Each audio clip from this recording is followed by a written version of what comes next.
Now here you're going to find that the instructions tells you to place the fender in position to be able to mark the holes, but we need to remove this license plate.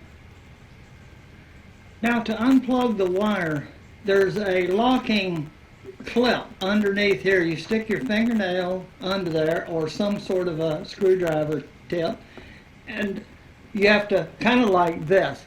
Use your thumbnail, pull it down, and then it'll unplug. If you don't pull this down, you're not going to get this loose. Gently bring it down.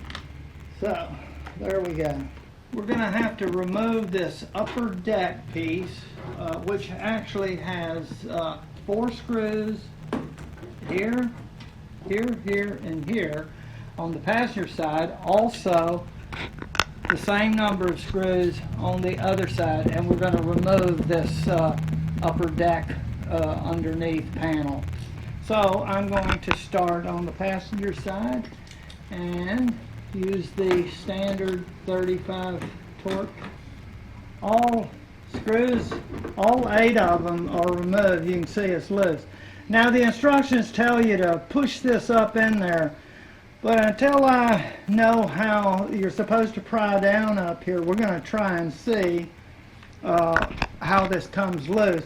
But be careful and not let this drop down and tear this plug off. So we're going to carefully, I'm not going to push it up there until I see how this thing comes loose. Go here and there.